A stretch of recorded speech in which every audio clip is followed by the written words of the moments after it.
Directed by Vadi J. Anand Rao.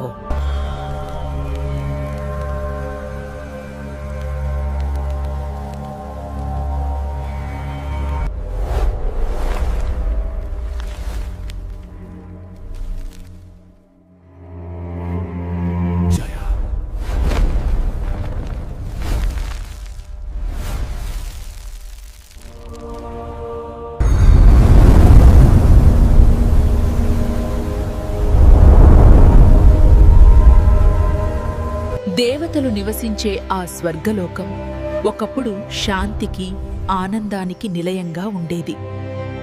ప్రతిరోజు ఒక పండుగలా, ప్రతి క్షణం ఒక అద్భుతంలా గడిచేది. అది దేవేంద్రుని సభ.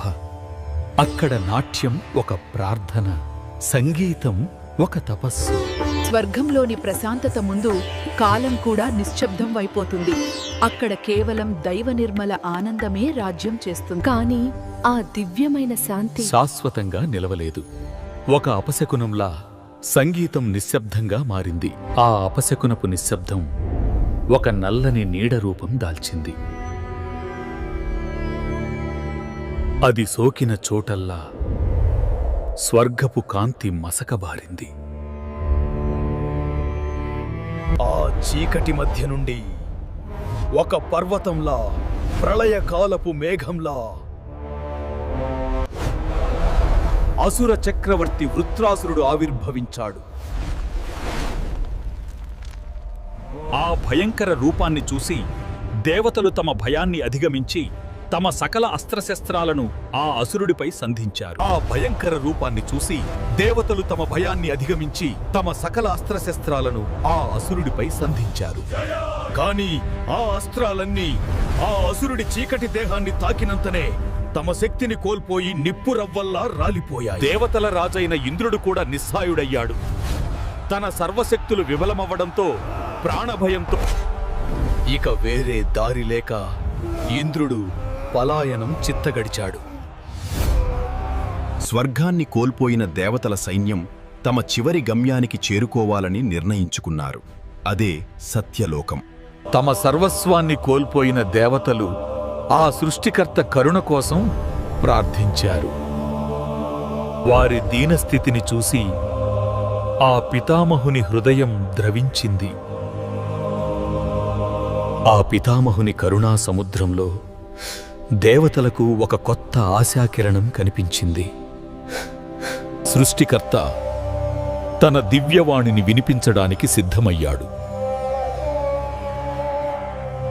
దేవతలారా, వృత్రాసురుని సంహరించగల ఆయుధం ఈ ముల్లోకాలలో లేదు. దేవతలారా, ఈ సమస్యకు పరిష్కారం నా దగ్గర లేదు. పదండి, మనమందరం కలిసి ఆ జగద్రక్షకుడైన శ్రీ మహావిష్ణువును శరణు వేడుదాం. సృష్టికర్తయే స్వయంగా దారి చూపగా దేవతల సైన్యం తమ చివరి ఆశతో వైకుంఠ మార్గాన పయనించింది. అనంతమైన ప్రయాణం తరువాత వారు పాలసముద్ర తీరానికి చేరుకున్నారు. అక్కడ వారి కళ్ల ముందు సకల లోకాలకు ఆవల ఉన్న వైకుంఠం సాక్షాత్కరించింది. ఆ సృష్టికర్త నాయకత్వంలో దేవతలందరూ తమ అహంకారాన్ని విడిచి పాలసముద్రంలో నడిచి ఆ జగత్ రక్షకుడైన శ్రీ మహావిష్ణువు పాదాల వద్ద శరణు వేడారు. ఆ జగద్రక్షకుడు తన యోగనిద్ర నుండి మేల్కొన్నాడు.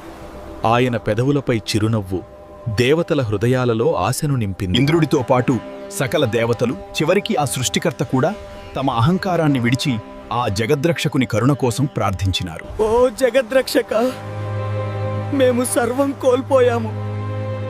వృత్రాసురుడు స్వర్గాన్ని ఆక్రమించాడు. దేవతలారా, మీరు ఎదుర్కొన్నది కేవలం ఒక అసురుడిని కాదు, వాడు నా పరమభక్తుడు. ఆ మాటలు దేవతల హృదయాలను తాకాయి. తమ శత్రువు తమ ఆరాధ్య దైవానికి భక్తుడనే సత్యం వారిని నిశ్చేష్టులను చేసింది. దేవతలారా, వాని భక్తి మాత్రమే కాదు, వాడు పొందిన వరం కూడా అభేద్యమైనది. వాడికి చెక్కతో గాని రాయితో గాని లోహంతో గాని మరణం లేదు. పొడిగా ఉన్నదానితో గాని తడిగా ఉన్నదానితో గాని వాడిని ఏ అస్త్రమూ తాకలేదు.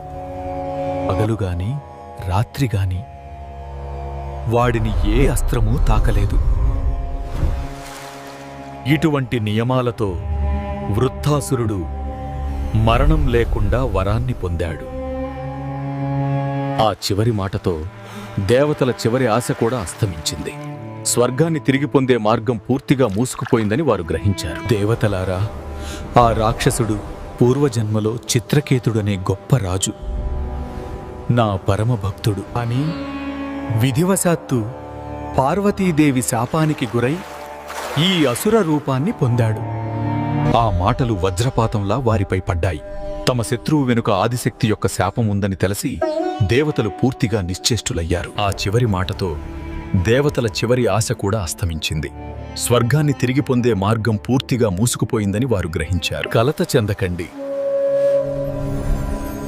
ప్రతి సమస్యకు ఒక పరిష్కారం ఉంటుంది. ఆ వరం ప్రకారం వాడిని సంహరించాలంటే చెక్క, రాయి, లోహం కాని తడి, పొడి కాని వస్తువు కావాలి.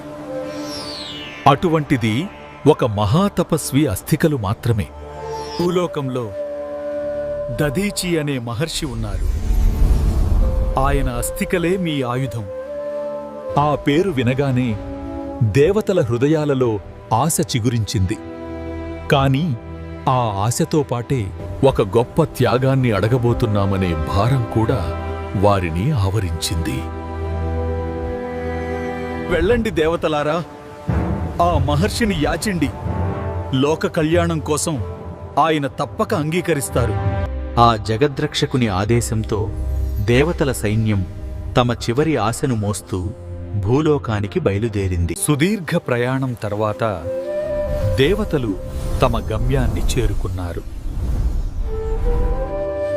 అది భూలోకంలో తపశ్శక్తికి నిలువుటద్దమైన దధీచి మహర్షి ఆశ్రమం. ఓ మహర్షి, ముల్లోకాలు ప్రమాదంలో ఉన్నాయి. కేవలం మీ త్యాగం మాత్రమే మమ్ములను రక్షించగలదు. వృత్రాసురుడు స్వర్గాన్ని నాశనం చేశాడు. మా అస్త్రాలన్నీ విఫలమయ్యాయి. మేము పరాజితులమయ్యాము మహర్షి. మా శక్తులన్నీ విఫలమవ్వగా మేము బ్రహ్మదేవునితో కలిసి శ్రీ మహావిష్ణువు పాదాలను ఆశ్రయించాము. ఆ జగద్రక్షకుడే మీ అస్థికలతో చేసిన ఆయుధమే శరణ్యమని ఆదేశించారు మహర్షి. ఓ మహర్షియా, లోక కళ్యాణం కోసం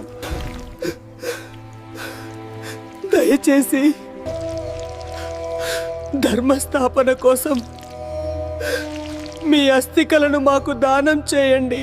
ఆ మహర్షి కళ్ళు తెరిచాడు. ఆ కళ్ళలో ముల్లోకాల భారం కంటే గొప్పదైన శాంతి, త్యాగానికి సిద్ధపడిన సంకల్పం కనిపించాయి. ఆయన పెదవులపై దేవతల కష్టాలను అర్థం చేసుకున్న కరుణ చిరునవ్వు. దేవతలారా, లోక కళ్యాణం కోసం ఉపయోగపడే ఈ శరీరం కంటే భాగ్యవంతమైనది మరొకటి లేదు. ఆ మహర్షి తన సంకల్ప బలంతో దివ్యమైన యోగాగ్నిని ప్రజ్వలింపజేశాడు. ఆ యోగాగ్ని ఆయన భౌతిక దేహాన్ని భస్మం చేసింది. అది దహనం కాదు, ఒక దివ్యమైన పరివర్తనం. ఆ దివ్య పరివర్తన తర్వాత మిగిలినవి బూడిద కాదు, వజ్ర సమానమైన ఆయన పవిత్ర అస్థికలు. ఆ మహర్షి త్యాగం వ్యర్థం కాలేదు. ఆయన పవిత్ర అస్థికల నుండి దేవశిల్పి విశ్వకర్మ అసుర సంహారానికై వజ్రాయుధాన్ని సృష్టించాడు. త్యాగబలం సిద్ధించింది. విశ్వకర్మ ఆ దివ్య వజ్రాయుధాన్ని దేవతల రాజుకు ఇంద్రుడికి ధర్మరక్షణకై అప్పగించాడు. దధీచి మహర్షి త్యాగబలమైన వజ్రాయుధంతో ఇంద్రుడు తమ స్వర్గాన్ని తిరిగి పొందడానికి బయలుదేరాడు. ఓ వృత్రాసురా, నీ అధర్మ పాలనకు అంతం సమీపించింది. ధైర్యముంటే బయటకు రా. ఇంద్రుడా, మళ్ళీ వచ్చావా ఓటమిని రుచి చూడటానికి?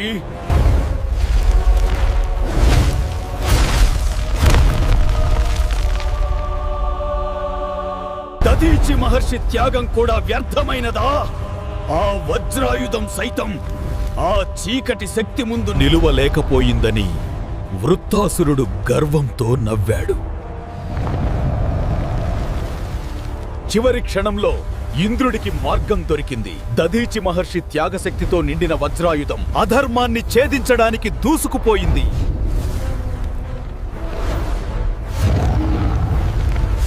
దధీచి మహర్షి త్యాగశక్తి వజ్రాయుధ రూపంలో ఆ అసుర చక్రవర్తిని అంతం చేసింది. అధర్మం నేలకూలింది, ధర్మం విజయం సాధించింది.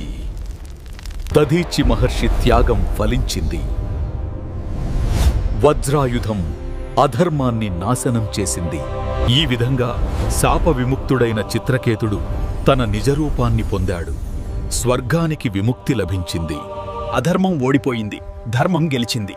కాని ఆ విజయం వెనుక ఉన్నది అస్త్రబలం కాదు, ఒక మహర్షి త్యాగబలం అని ఇంద్రుడు గ్రహించాడు. ఈ విధంగా దేవతలు తమ స్వర్గాన్ని తిరిగి పొందారు. ధర్మం పునఃస్థాపించబడింది. ఈ కథ విన్నవారికి చెప్పిన వారికి సకల శుభములు కలుగును. ఓం శాంతి శాంతి శాంతి. మీకు ఈ కంటెంట్ నచ్చితే లైక్ చేయండి, షేర్ చేయండి, సబ్స్క్రైబ్ చేయండి. Telugu wonder world.